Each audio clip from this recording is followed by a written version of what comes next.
This May 27th, from behind a metal mask, rises a force that bends the cards themselves. Is Xorn the cosmic threat that's worth your tokens? World's quickest review. Elixir was not good. Trash. Is not good. Trash. This is very much Trash. a Series 4 type of card that is masquerading as a Series 5. And he is just trash. Not good. So let's get on to the review for Xorn. Now Xorn is a pretty interesting card. He moves any 3 or 4 cost cards played there. Now the card that jumps to mind, of course, is Vulture, which is 3 cost. He has a disruptive element, being any card, so even your opponent's card. The cards he reminds me of, honestly, are Hercules and Topaz.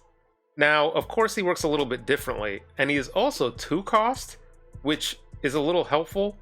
When I evaluate cards, I like to see how they help my deck rather than hurt my opponent's deck, mostly. And that way it's not matchup dependent, because if you go up against a deck that doesn't have 4 cost cards, or 3 cost, or mini 3 cost cards, like it's a big power deck, they'll still be able to get power into Xorn's lane.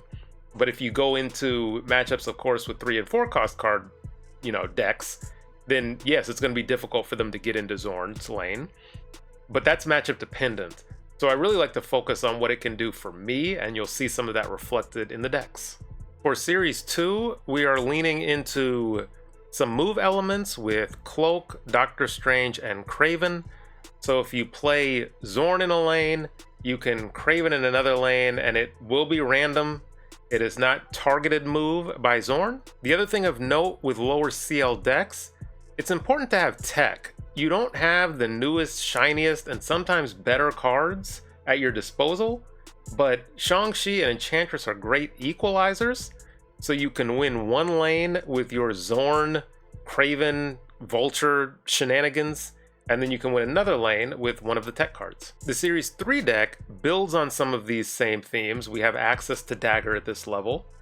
And also, we are leaning somewhat into disruption. So there is the Juggernaut and Stegron to try to keep your opponent filled in other lanes. A Magneto is an important call out. I think he's Series 3. As far as being able to clog your opponent's lane and really focus on either winning the other 2 or winning the clogged lane, because it's clogged and you've already got it won. Miles Morales Spider-Man is fantastic because with all the movement, he goes down to 1 cost. And your Human Torch, Dagger, and Vulture can just grow very large to win another lane. For the Series 4 and 5, we are going a little bit different, as this channel does. You will probably see a decent amount of Scream decks being played, but again, I don't like relying on those annoying your opponent decks. I'm not above playing them, but I don't play them regularly just because I know how annoying they are. So with this one, we are leaning on the strength of Hydra Stomper with Galacta as well. Sam Wilson Captain America is just good value. And Human Torch, of course, we can move. And the Sam Wilson shield builds up Hydra Stomper. Miles Morales gets discounted. So you should be able to build up enough power through the strength of Galacta, through the strength of Hydra Stomper, and one of your Human Torch, Dagger, or Vulture. So will Nerd Dynamite be unlocking Xorn? I will not. Now, this is an important distinction to make. I do not think he is a bad card. Quite the contrary. I think he will be good. At 2 cost, I think he will be a good card. He helps you, depending on the matchup you have against your opponent. He hurts your opponent, or he might help your opponent in the mirror matches. That's an important call out. In the first week, there will be mirror matches, so you help your opponent's Vulture. You better hope they don't draw him and you draw Vulture instead. Otherwise, I think after the first week of release, you'll still see Xorn in decks. I think he will be a good card. It's just I personally do not play much of move. I enjoy it from time to time, but I do not play much of it. And really because of that, that's the reason why I just don't have much interest in Xorn, despite him being what I expect to be a good card. Thank you to all the members of the channel, and thank you to everybody that watches this deep into my videos, even though this is a short one. And speaking of short videos, I suppose I shall throw a random game, bonus game at the end. I don't know what it's gonna be. Maybe my editor is telling you, but maybe he isn't because he is a big jerk. So enjoy the bonus game.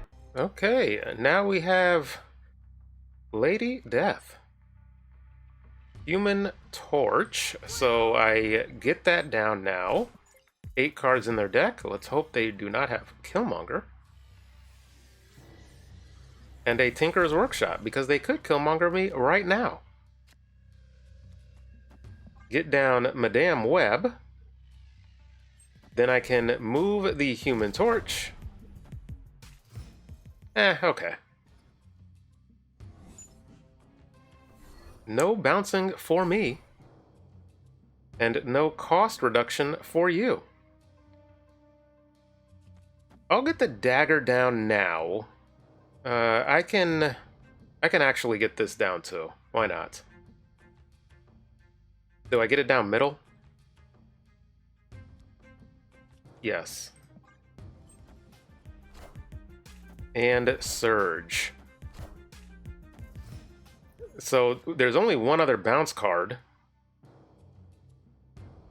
Let's go Human Torch. That moves the Bat Truck over here. And then Doctor Strange. This Sokovia just... We have the 2 energy. You see that for the Toxin that got royally discarded. So we're really locked into needing to draw Beast. And Galacta. Do I just load in here? I think I just load in here. Iron Fist, that moves a card left. Vulture. And let's just see. Maybe they have Shang-Chi, maybe they don't, because the Human Torch is going to get over. They probably do. A Galacta deck? Well, maybe. I don't know.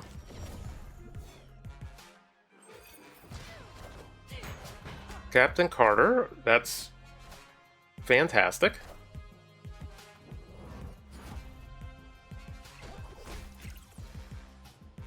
Okay. Do you have enough cards, though? What did I play last? I played the Vulture last. So this would be an abandoning middle type of situation. And I don't know if I want to do that. Because Batroc is going to follow this Vulture.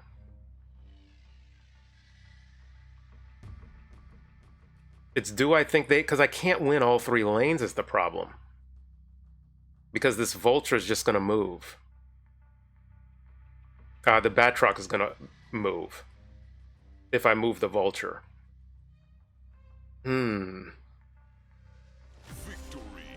Okay, that's why you retreat later.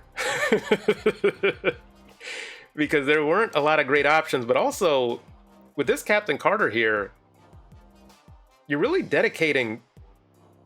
You're only going to be able to play, what, 2 cards? So you would have to dedicate a lot to win this 1 lane, which means I don't need a lot of power here. And because Cosmo is here, because otherwise I'd move the Vulture here, Batroc would follow, I'd Ghost Spider middle, Vulture would move back middle, Batroc would stay. So the Cosmo did kind of interfere a lot with what we want to do, and it can, but also, as you can see, it can put out enough power to convince your opponent to retreat.